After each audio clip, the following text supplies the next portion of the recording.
हरे कृष्णा। आज हम भगवद गीता क्या है उसके बारे में विचार करेंगे। गीता क्या है? श्रीमद् भगवद गीता 5000 साल पहले कुरुक्षेत्र के युद्ध के मैदान में भगवान कृष्ण के द्वारा बोली गई थी। महान योद्धा भीष्मदेव के पतन के बाद संजय ने धृतराष्ट्र से युद्ध के 10वें दिन यह गीता बताई थी। महान योद्धा अर्जुन और भगवान श्री कृष्ण के बीच यह दिव्य वार्तालाप को महान ऋषि व्यासदेव द्वारा रचित महाभारत में वर्णन किया गया है। यह दिव्य संदेश अर्जुन से तब बोला गया था जब उन्होंने धृतराष्ट्र के पुत्र के खिलाफ नहीं लड़ने का फैसला किया था, जो अधर्म की पहचान है। भगवान श्री कृष्ण के द्वारा गीता पहली बार सबसे अच्छी प्रेरक बात है जिसे अर्जुन को गैर जिम्मेदारी से ऊपर उठाया और उन्हें दिव्यत्व के मंच पर स्थापित किया। तो Shrimad Bhagavad Gita is the first and best motivational talk by lord Krishna to Arjuna. इसलिए गीता हमें जिम्मेदार बनाती है, गैर जिम्मेदार नहीं। गीता हमें जीवन में अधिक से अधिक दर्द और अधिक कठिनाइयों से बचने के लिए सभी दर्द और कठिनाइयों के बावजूद हमारी जिम्मेदारी को निष्पादित करने के लिए प्रेरित करती है। Therefore, Gita makes us responsible not irresponsible.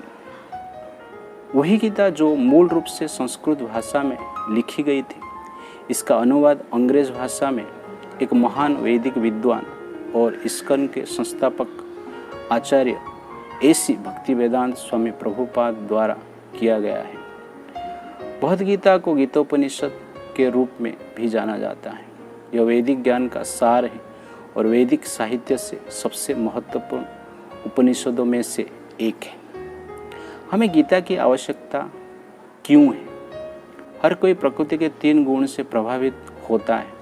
हर जीव शुद्ध और निर्मल है जैसे शुद्ध पानी है, लेकिन सत्वगुण, रजोगुण और तमोगुण जैसे 3 गुण के प्रभाव के कारण उनके विचार और कार्य अशुद्ध होते हैं।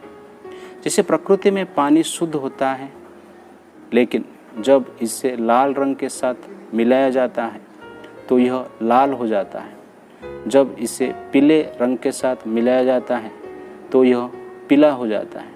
जब इसे नीले रंग के साथ मिलाया जाता है तो यह नीला हो जाता है। जब इसे 3 प्राथमिक रंगों के साथ अलग अलग अनुपात में मिलाया जाता है तो यह अलग अलग रंग के गुण का अधिग्रहण करता है। इसी प्रकार जब शुद्ध चेतना को प्रकृति के 3 गुण के साथ मिश्रित किया जाता है, जिसे सत्वगुण, रजोगुण और तमोगुण के रूप में जाना जाता है, यह 3 गुण से विभिन्न प्रकार के सकारात्मक और नकारात्मक विचार और कार्य प्रकट होते हैं। कोई तमोगुण के कारण अभिमानी है, कोई रजोगुण के कारण लालची है और कोई सत्वगुण के कारण दयावान है। एक अकेले व्यक्ति सभी 3 गुण को अलग अलग अनुपात में प्राप्त कर सकता है। वह एक साथ अभिमानी, लालची और दयालु हो सकता है। One's thought, behavior and action are determined according to the degree of the 3 modes of nature one is prejudiced। मानव जीवन का लक्ष्य प्रेम, योगदान, विनम्रता, करुणा, सहयोग, सहिष्णुता, स्नेह, क्षमा जैसे सभी दिव्य गुण के साथ शुद्ध चेतना को प्राप्त करना है। ये गुण शांतिपूर्ण जीवन की संपत्ति है। समाज में निराशा, अवसाद, अपराध, संघर्ष, अधर्म आदि अशुद्ध चेतना के कारण ही है। जिस प्रकार अशुद्ध जल को फिल्टर द्वारा शुद्ध किया जाता है, उसी प्रकार अशुद्ध चेतना को श्रीमद् भगवद गीता की दिशा द्वारा निष्पादित क्रिया द्वारा शुद्ध किया जाता है। इसलिए गीता एक मानव चेतना शोधक है। जिस तरह हमें मशीन या कंप्यूटर चलाने के लिए एक मैनुअल की ज़रूरत होती है, उसी तरह गीता मानवता का मार्गदर्शन करने के लिए मैनुअल है।